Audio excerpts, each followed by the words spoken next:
প্রণাম স্বামী। আশীর্বাদ করি সুরেখা। এই যে আমার ছয় পুত্রকে আমি সাজিয়ে গুজিয়ে নিয়ে এসেছি স্বামী।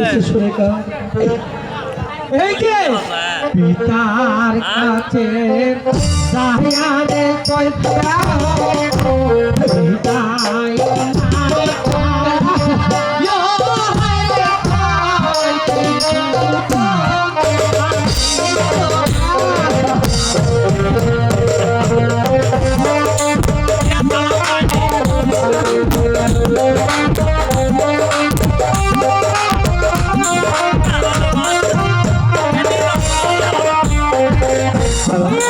মাতার কাছে সাহিয়ারে কয় পুত্র পিতাই না তাই বাবা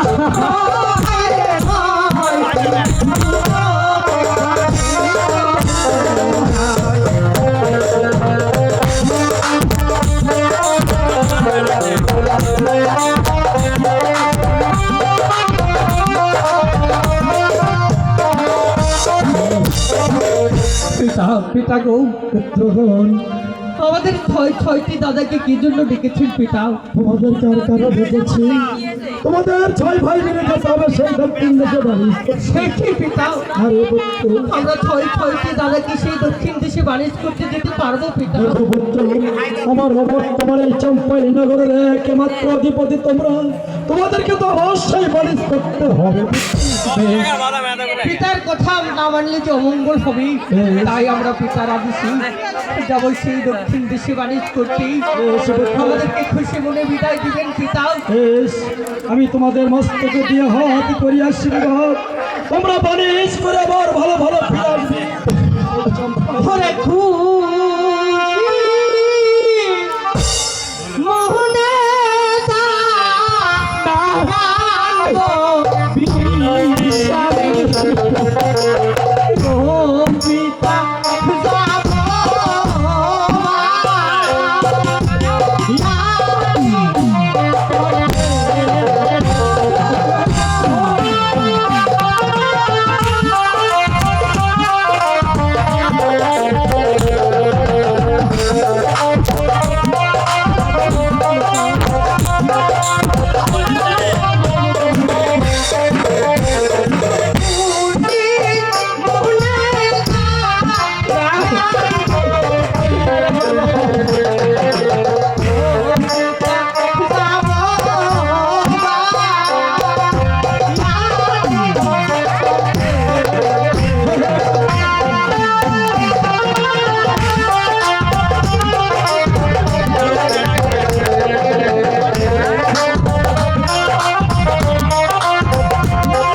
হ্যাঁ বাবা, আমাদেরকে যে যেতেই হবে দাদাও, পিতার আদেশে যে আমাদের ছয়টি দাদাকে সেই যেতে হবে সেই দক্ষিণ দেশে। আমি বলেছি বাবা, তাই মাঝি কন্যা ধরো। যাই হোক ভাই, সাউন্ডটা এটা ক্লিয়ার। আপনি বলেন হ্যালো, এভাবে গান গেলে শোনেন, এটা হলো গলা একবারে চলে গেছে। আমি যেটা বলি শুনো, এটা কি সাউন্ড ক্লিয়ার? করি করো মাঝি কন্যা তো, হ্যাঁ বলো। এই আমার ছয় পুত্র। আমি প্রথমে সুপিয়ে দিলাম তোমার ভগবানের হাতে, তারপরে সুপিয়ে দিলাম তোমাদের হাতে। তবে শোনো মাঝি কন্যা তো, আবার একটি আদেশ রইলে ততক্ষণ ওই কালিকা সাগর পার হবে না, ততক্ষণ তাই তোমরা কোথাও থামাতে পারবে না। সদাগর মশাই, আমি থাকতে তোমার কোনো ভরসা নাই। সদাগর মশাই একটা কথা বলবো, রাগ করবেন না? আচ্ছা বলো। এই ছোট ছোট ছেলেগুলার দিয়ে পড়াশোনা আপনার সাথে গেলে ভালো হতো। দেখো মাঝি কন্যা তো, হ্যাঁ, আমাকেও যেতে হবে। আপনি গেলে খুবই ভালো হতো, কারণ এই ছোট ছোট ছেলেরা হয়তো নৌকার পায়খানা করে মাকে ফেলবে, কারণ আত্মীয় ছেলে দেখলে যায় লাভ আছে। ঠিক আছে, আপনি গেলে একটু আমরা শান্তি পাতাম। ঠিক আছে মাঝি কন্যা তো, আবার যাবো। তাহলে ঠিক আছে, আপনি রানীর থেকে বিদায় নিন। সনিকা, হ্যাঁ স্বামী, তুমি তাহলে এবার ফিরে যাও।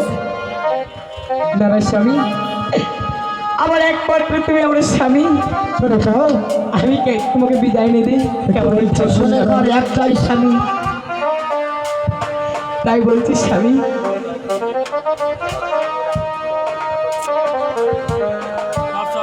ও কি দূরে